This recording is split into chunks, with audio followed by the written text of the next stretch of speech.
Sabe aquelas frases que a gente ouve a vida toda, que parecem a cara da fé cristã? Aquelas bem reconfortantes, que dão um quentinho no coração? Então, e se eu dissesse que as mais famosas delas, Jesus nunca falou? Pois é, vamos mergulhar nisso hoje. Olha só que pergunta! O que é que frases famosas de filmes e músicas têm em comum com a Bíblia? Pode parecer que não tem nada a ver, né? Mas a verdade é que muitas ideias que a gente jura que são bíblicas, na verdade, vêm mais da cultura pop do que das escrituras. A resposta é muito menos do que a gente imagina. A gente vai analisar isso de perto porque algumas dessas ideias, que para muita gente são a base da fé, simplesmente não estão nos evangelhos. Vamos desconstruir as três principais. Vamos começar com a primeira, que talvez seja a mais universal de todas. A ideia de que todos são filhos de Deus. É uma frase linda, usada para promover união, paz. Só que a Bíblia faz uma distinção bem importante aqui. Uma coisa é ser criatura de Deus, outra coisa é ser filho. E não dá para negar, é uma frase poderosa. Ela passa aquela ideia de uma grande irmandade universal que só por existir a gente já faz parte da família de Deus. É bem reconfortante, né? Mas a questão é, será que essa ideia é biblicamente correta? E aqui a gente vê o contraste bem claro. De um lado, essa crença popular de que a gente já nasce filho de Deus, é um direito nosso. Do outro, a perspectiva bíblica de que ser filho é mais como uma adoção. É um direito que é concedido, não algo que a gente herda automaticamente. E esse versículo de João é a chave para entender tudo. Presta atenção. Deu-lhes o poder de serem feitos filhos de Deus.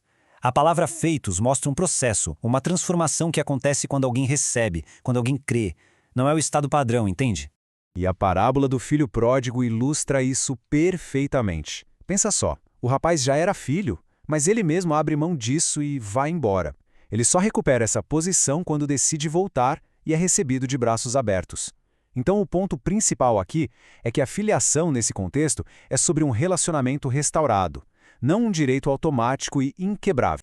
Agora vamos para a segunda frase, um verdadeiro mantra da nossa cultura. Siga o seu coração. Soa como o caminho para a felicidade, para a autenticidade, mas, do ponto de vista bíblico, esse conselho pode ser, bem perigoso. A gente vê isso em filmes, em livros de autoajuda, em todo lugar. É a ideia de que a nossa bússola interna, os nossos sentimentos, são o guia mais confiável que a gente tem para tomar as decisões certas na vida. Mas aí vem outro contraste forte. Enquanto a cultura moderna bota o coração num pedestal, como se ele fosse infalível, a Bíblia diz exatamente o contrário, que o coração humano é enganoso.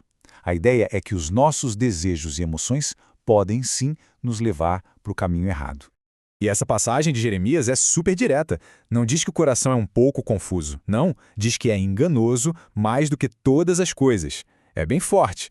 Então, em vez de seguir o coração, o conselho bíblico seria algo mais na linha de transforme o seu coração e guie ele pela sabedoria que vem de fora, de Deus.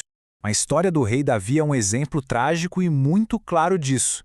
Ele viu, desejou e seguiu o coração dele. E esse único ato de seguir um desejo momentâneo virou uma bola de neve de mentiras, engano e até assassinato.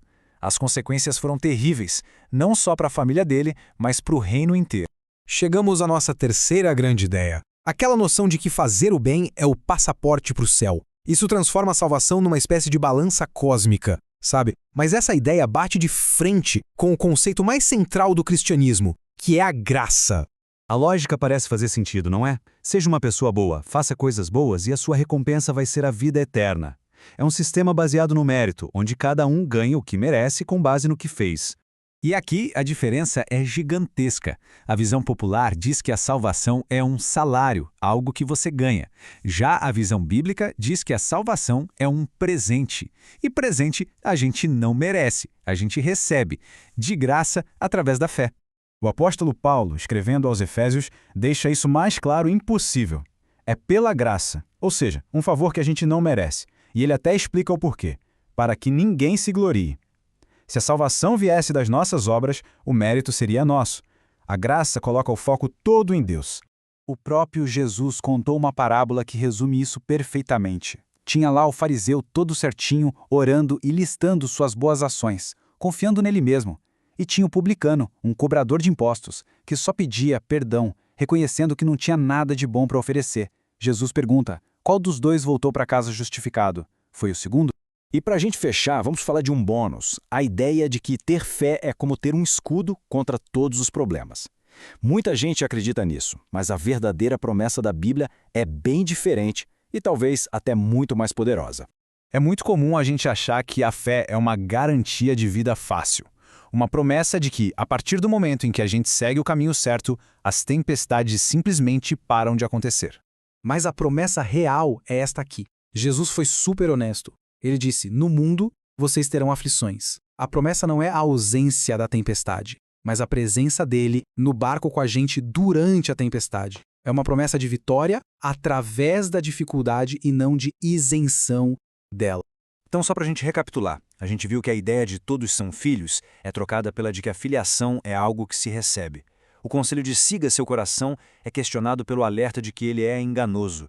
E a ideia de se salvar por ser bom dá lugar ao conceito radical da salvação pela graça, por meio da fé. E isso tudo deixa a gente com uma pergunta no ar, né? A mensagem original de Jesus, sem os filtros da cultura, parece bem mais desafiadora do que as frases de efeito que a gente gosta de usar. Mas será que não é justamente nessa mensagem mais incômoda, na sua forma pura, que a gente encontra a verdadeira liberdade? Fica aí a reflexão. Obrigado pela companhia.